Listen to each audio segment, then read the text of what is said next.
Good morning, good morning. Salam alaikum. Hope you guys are doing great today and every day. Same thing like usual, my peoples. Same thing like usual, brothers and sisters. Making the donuts. Another day, another dollar. It snowed here in Philadelphia for like 5 minutes.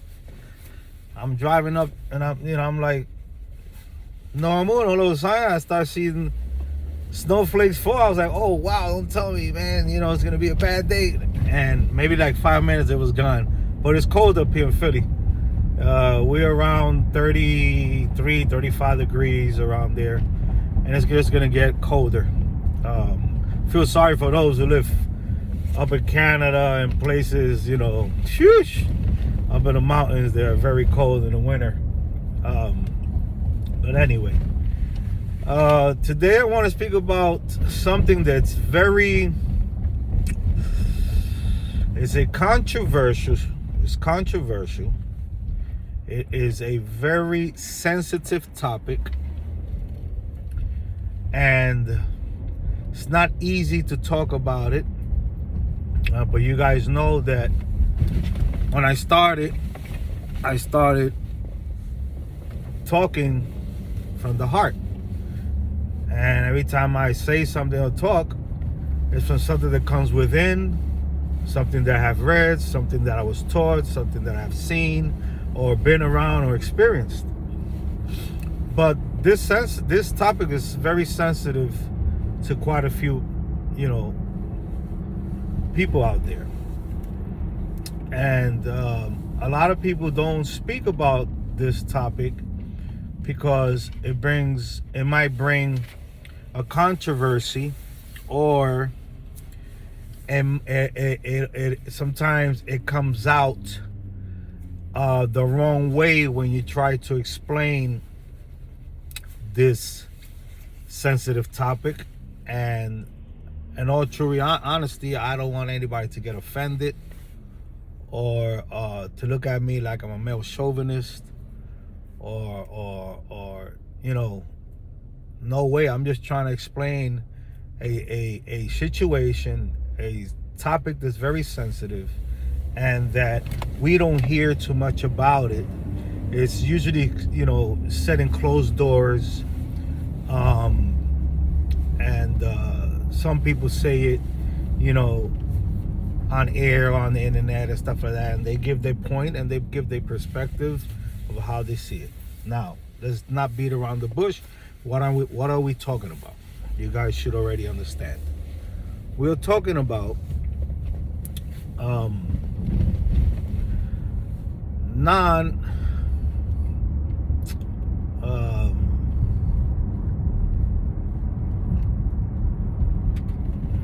can I say,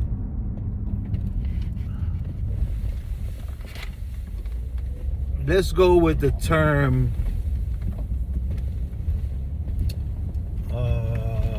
let me see, what term can I use? You gotta be very careful also what you use.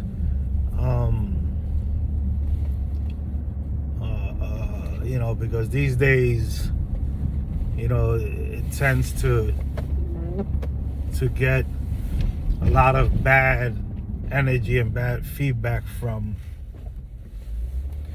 And I'm trying to find a word that could do justice, but is also respectful to them. You understand? And I don't want to say two words that I know and other words. What I'm going to use is non-heterosexual. Non-heterosexual. I'm heterosexual. Meaning that I like women. Or a woman, because I'm married. She hears it, she'll cut me up. Okay, so now we're talking about non-heterosexual. Now, this topic is sensitive because there are tatas that do initiate non-heterosexual people, whether male or female, and they don't have no problem with their sexuality, their preference, And then you have some houses, some tatas that will not initiate anyone, that's not heterosexual. They won't initiate you. And they'll explain to you and they'll give you their reasons. And some people understand and some don't. Why I say some people understand and some don't? I say it because this is looked at in different ways. Okay, you get stories, right? They talk about the secret society in Cuba called Abacua, right? It's only for males, right? This society. And this is a serious masculine male. Well, it was. I don't know how it is today, but for what I was taught, this is a secret society, almost like masonry. That they are all male. You understand? And they stand for that. That's one of their stance on being masculine. Pro men. And for what I have learned from some elders is that Abacua brought this. But a lot of the people that were in this secret society became also enganguleros, practitioners of Palo Mayombe, or Palo Monte, or Nkisis Malongo. And they brought this male chauvinism, as they say, into Palo. So it became kind of like a rule, we cannot initiate non-heterosexuals in our house, in our munanzo. That's one story, okay? That's just one story. Not everybody follows this. Not everybody believes this is how it was. But this is one story that I've been told by a couple of elders. Because I also was told that a lot of tribal people in Africa initiated people no matter of what was their sexual preference, because it didn't have anything to do with sexual preferences. It had to do because of them belonging to a society, them belonging to a community, them belonging to a umbilical cord, a rope. My brother says a kanda belonging to that. So that wasn't a problem, because it wasn't the way that the Afro-Cuban system, or some of the Afro-Cubans, practice Palo Mayombe and Nkisis Malongo using this rule. They didn't use that because it wasn't for that. It wasn't for you to get initiated to become a priest. They had their different levels of initiation and why. Okay? So that's one teaching. Then we have a teaching that, because when you go to a house, right, and you're going to get initiated, there has to be a male and a female there, okay? Because it's a resemblance, or it's a symbolization of a mother and a father bringing to life a child. Because, not literally, but spiritually, when you get initiated, you die.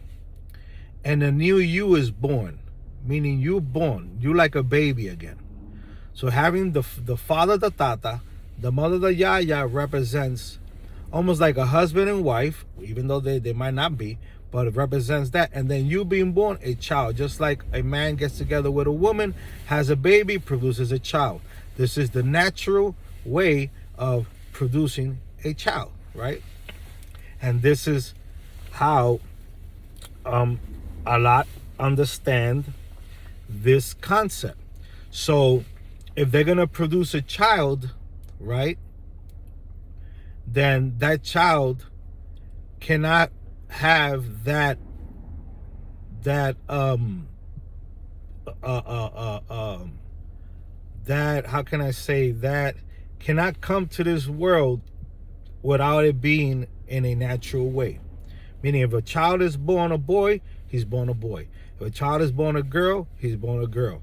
After maybe they get to a certain age where maybe they start, finding themselves out and differentiate and start feeling that they're not this gender that their body is in, then that comes after. It doesn't come when you're born. You just born a boy or a girl. So, and in our houses in Palo, that will be a balance. There's balance. A woman, a male, baby is born. If it's a woman, a male, and then already a male or a female, that it's an adult and already has, they preface, they prefer the gender of their selves as a partner, then this is unbalanced. There's no balance here in that rebirth. So a lot of them won't initiate you because they want to keep stuff as natural and as pure as possible. That's that understanding. Okay, so I gave you two. What the elders talked about in Abacua, and how a lot of the elders became enganguleros, Nkisis Malongos, or was practiced Palo Mayombe, and they brought that male chauvinism. The only males could be, a true man, or not a true man, but a male. There's his sexual preference is a female, are the only ones that could be initiated. And same thing would be if it's a woman, then she has to be like men, not like the opposite, the same sex. Okay, and then we spoke about how some of the African tribes looked at it. They didn't look at it in that manner because it didn't have anything to do with that. It was a initiation for being part of the tribe or something. That's totally different. Okay, then we spoke about how some houses look at the rebirth of a person being initiated from a mother and a father, and that person being reborn, whether male or being reborn whether female, because you die in a spiritual sense and you are reborn again. And as the mother and the father have a child, whether female or male, then it's the same concept, and it's like a natural process. Remember, we deal and we work with nature, so we try to keep things as natural as possible. That's the other aspect of it. Then you have paleros, tatas, right? They would initiate. They don't have a problem with initiating anybody that it's more inclined to being with somebody from their own sex. They don't have any problem with it, but because of the lineage they come from and respect to their elders, they don't do it because the elders never did it. The elders never did it. Their elders never did it. So they not against it, but they won't do it out of respect to their elders. I hope you understand. Then you have another concept, meaning, and I'm only going to touch a little bit about this because, when you get a fundamento, a enganga, that fundamento comes from a lineage. Okay, just like your I'm trying to cover this sun. Just like your tatas have lineages, and then you belong to that lineage. Same thing happens with those Nkisis. Those Nkisis start coming from a lineage, okay? And those Nkisis, if they never were used to initiate anybody that prefers a partner of the same sex, then for the understanding is that those Ngangas never initiated anyone that way, so they will not initiate you because it was never done. You understand? These topics are very sensitive. These topics are hard to speak about because, we have family. I don't know if you guys have family or not, but I do. I have loved ones that I love dearly. Their sexual preference is of the same sex. And I love them to death. So, I'm not speaking here to down talk anyone or anything. I'm speaking here because I have family members like that. And close family members. Not just second cousin, third cousins, no. First generations, second generation and first generation from my line. So, it's hard and difficult to speak about these things. It's not easy. And there's a lot of, controversy with this topic. And there's a lot of things that people don't understand. And if you go to a house, right, and you want to get initiated, and they either you tell them or they find out that you are of this type of person that likes to deal with your same sex, they'll would not initiate you. The majority won't initiate you, but you don't know what's the reason. You'll probably think, he's a male chauvinist. He's against, people that, are this nature. And I'm trying to be respectful. That's just the reason why I'm not using, some of the other words. So please bear with me. I don't want to disrespect nobody. I'm not against anybody that prefers same sex, being with somebody from the same sex. I'm not against them. Now, you don't know what that tata inside. It's why he doesn't do it. You might think because, and your mind is going to come real quick, you don't want it because I'm this way. You don't know. You don't know if it's because his lineage never did it. You don't know if it's because of respect. You don't know because of his Nkisis. They came through a lineage, never did it. But, there are, because we have to be smart and know that there are enganguleros or engangulera that do initiate people that prefer their own sex as partners. They are. So, I wanted to hit this topic a little bit, not get too much into it, give you a little understanding.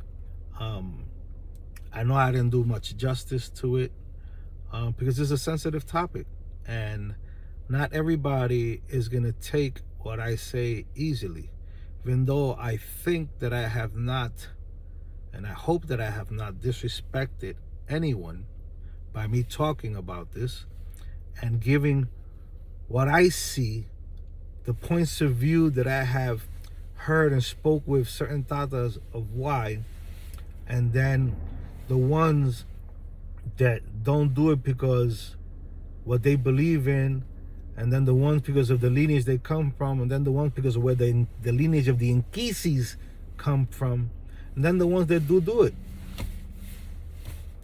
I have, spoken to some too. They do it and they don't have a problem, and and it's fine. I'm not against anybody that practices Nkisis Malongo, and whatever they practice, it's on them. They're the ones who are responsible. They are the ones who hold their house up to a certain, degree. And if for anyone that's out there is a tata and does initiate people of this nature, then who am I to speak about? Who am I to talk down upon? I can't say, no, that's not right. You understand?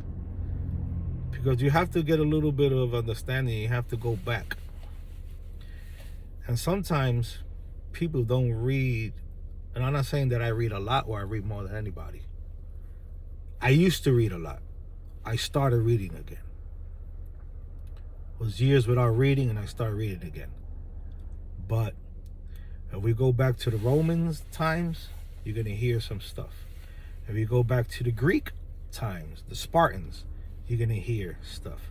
If you want to go into the biblical part with Sodom and Gomorrah, you're going to hear this stuff. When you want to go back into Africa, you're going to hear this from even from Egypt, when the pharaohs, so this is nothing new.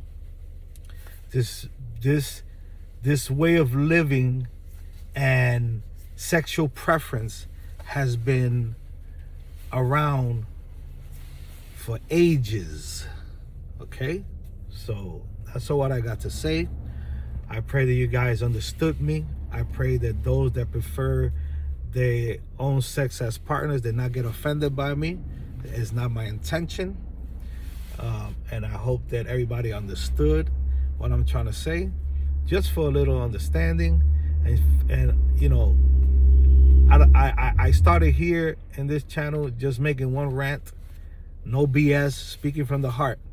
And I want to keep it in this manner, speaking from the heart, speaking from the mind, speaking from certain perspectives, trying to give people as much of understanding that I can from what I know, which is just a little bit.